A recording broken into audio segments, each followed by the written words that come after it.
বিমান কিভাবে আকাশে উড়ে এই ভিডিওতে দেখতে পারবেন। আপনারা দেখতে পাচ্ছেন যে একটি বড় বিমান কিন্তু রানওয়েতে আসছে এবং রানওয়েতে অনেকটাই বাস যেভাবে চলে সেভাবে কিন্তু বিমানগুলো আনা হচ্ছে।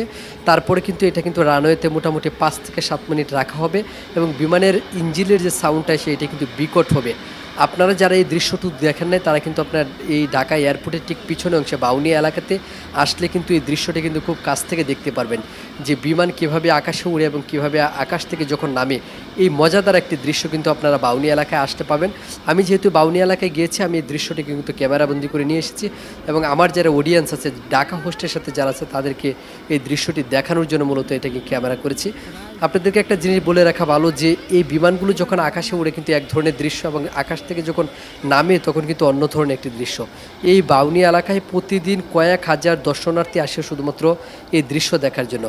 যাই হোক, আপনারা যে ভিডিওতে বিমানটি দেখতে পাচ্ছেন এটি একটি বড় ধরনের বিমান।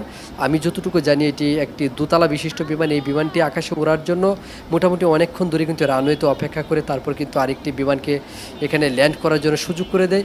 যখন ওই বিমানটা চলে যায় তখন এই বিমানটা কিন্তু এভাবে কিন্তু অনেকটা বাসে যেভাবে চলে সেই স্টাইলে কিন্তু এই বিমানগুলো নিয়ে আসা হচ্ছে এবং বিকট একটা সাউন্ড হবে এই বিমানটা যখন আকাশে উড়বে। তাই অবশ্যই এই দৃশ্যগুলো দেখার জন্য আপনারা ঢাকা এয়ারপোর্টে চলে আসবেন। ভিডিওতে বাকি অংশ আপনারা দেখতে পারবেন যে একটা বিমান কিভাবে আকাশে উড়ে এবং এই বিমানটা কতটুকু বড় আপনাদেরকে এই ভিডিওর মাধ্যমে অথবা বোঝানো সম্ভব না।